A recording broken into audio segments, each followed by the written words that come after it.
We have learned again what other generations of St. Louisans learned the hard way. Yes, tornadoes can and do hit big cities.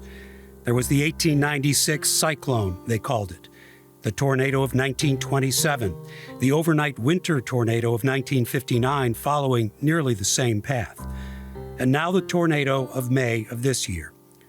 All of them took lives, all left survivors with challenges, deeply embedded memories, and perhaps physical and mental scars.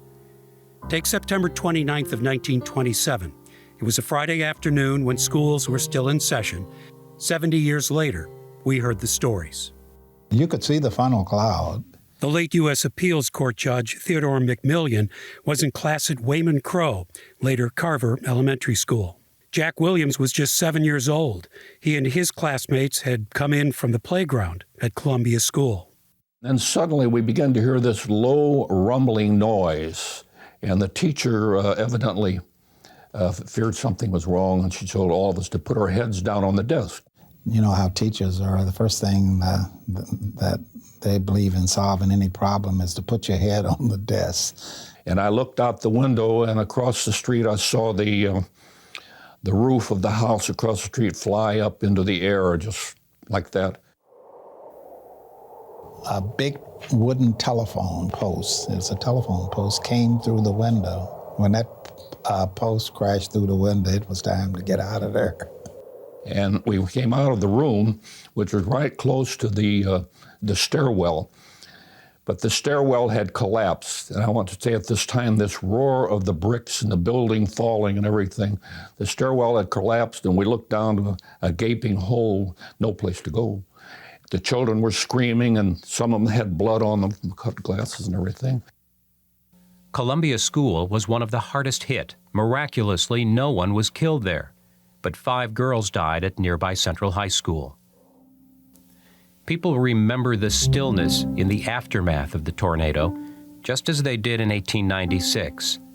Things had stopped running, and that night all the lights on the street and in the houses were off, and families huddled together in the darkness of their homes.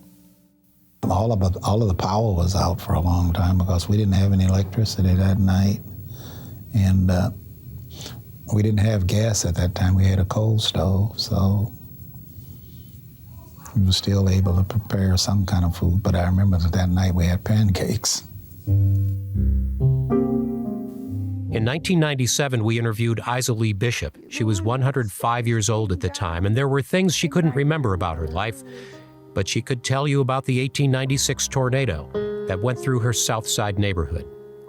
This was at 2706 Allen Avenue. But this is I, 4 years old. I walked over bricks, and that impressed me, the idea of walking on bricks. We've all seen pictures and video of tornado damage. Seeing it in person really brings it home. But surviving it, being there as it passes through, that's something that people can't adequately describe, and it's something they never forget. Now that was 70 years ago, and the sound of the building collapsing and the roar has stayed with me. It's just as vivid as it happened yesterday. These were the memories of children at the time, remembering the sights and sounds, the bricks, even the pancakes. But those who worried about whether their children were alive and were in charge of holding families together and rebuilding lives, those memories would be very different. For Living St. Louis, I'm Jim Kircher.